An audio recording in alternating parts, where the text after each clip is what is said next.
आदिवासी समाजातली अनेक मुलं आजही जगण्याचा संघर्ष करताना दिसतात।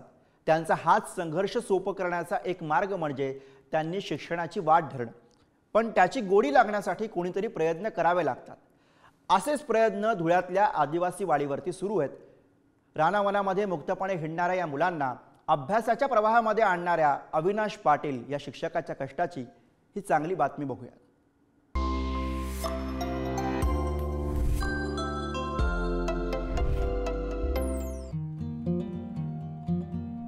धुळ्याच्या नकाणे गावाजवळच्या आदिवासी पाड्यावर अविनाश पाटील सरांची ही नित्याची फेरी ठरली आहे। शिक्षणाचं महत्त्व माहीत नसलेल्या आणि आईवडील मोलमजुरीसाठी गेले की डोंगरावर उन्हाडणाऱ्या या मुलांना अविनाश पाटील सरांनी मात्र नवीन आयुष्य दिलं। दोघांची बेरीज आपल्याला बेरीज करायची, 8 मध्ये 4 मिळवायला। या आदिवासी पाड्यावरच्या 20 ते 25 विद्यार्थ्यांना त्यांचे पालक अविनाश पाटील सरांच्या विश्वासावर शाळेत पाठवतात। सुरुवातीला ही मुलं शाळेत येत नव्हती, पण पाटील सरांनी फार कष्टाने आणि वेगवेगळ्या क्लुप्त्या वापरून शाळेची आणि शिक्षणाची गोडी या मुलांना लावली।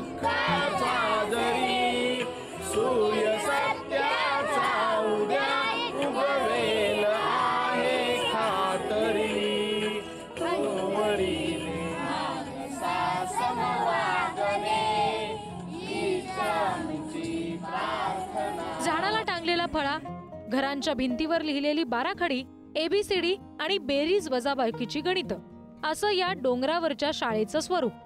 डोंगरावर नियमितपणे सकाळी 8 ते 10 या वेळेत शाळा भरते आणि प्रार्थनेनंतर शिकायची सुरुवात होते।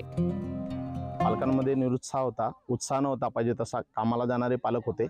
सुरुवातीला माझ्या वर्गातल्या विद्यार्थ्यांपासून मी सुरुवात केली। सुरुवातीला 2-4 विद्यार्थी ज्यांना आवड होती ते येऊन बसल्यानंतर हळूहळू पालकांना आणि विद्यार्थ्यांना मी ज्यावेळेस कन्व्हिन्स केलं, त्यांना ज्यावेळेस सांगितलं, त्याच्यानंतर त्यांना शिक्षणाचं महत्त्व पटलं आणि ते या ठिकाणी येऊन बसायला लागले।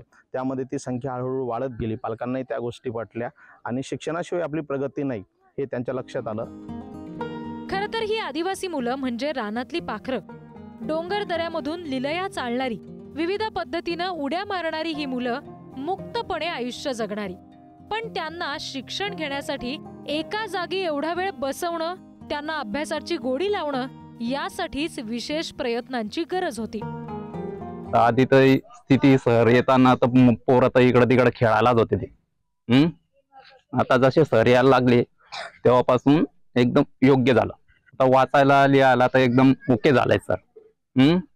आता पोरे बी आता हुशार झालेत ते आणि दररोज शाळेत जातात। वस्तीत भरणाऱ्या शाळेबाबतचं कुतूहल या मुलांच्या पालकांना सुद्धा असतं। अनेकदा मोकळ्या वेळात पालक सुद्धा या शाळेत येऊन बसतात। अप्रत्यक्षरित्या प्रौढ शिक्षणाचा वर्ग सुद्धा इथे भरतो असं म्हणायला हरकत नाही। आधी फक्त पाड्यावर उन्हाडणारी मुलं आता शिकतायत आणि त्याचं त्यांच्या पालकांना सुद्धा कौतुक वाटतंय। चांगल्या प्रकारे सवय पडली त्यांना। इथून गावापासून शाळा खूप लांब आहे, गाव खूप लांब आहे। आम्ही कामाला जात होतो, आमचे मुलं इकडे तिकडे फिरत होते। आभारी आहोत आम्ही त्या सरांचे, ते आले इथं आम्हाला, आमच्या मुलांना चांगले संस्कार पडले, चांगले शिकायला लागले। आता त्यांचे उठून इथं येऊन बसतात। जगण्याच्या मुख्य प्रवाहात येण्यासाठी वाड्या वस्त्यांवरची अनेक मुलं आजही संघर्ष करताना आपण बघतो। धुळ्यातल्या या आदिवासी पाड्यावरच्या मुलांसाठी हा संघर्ष काहीसा सोपा करण्याचं अत्यंत मोलाचं काम अविनाश पाटील सर करतायत। त्यांच्या या कार्यकर्तृत्वाला पुढारी न्यूजचा सलाम। धुळ्याहून भूषण चिंचोरेसह रिद्धी म्हात्रे, पुढारी न्यूज।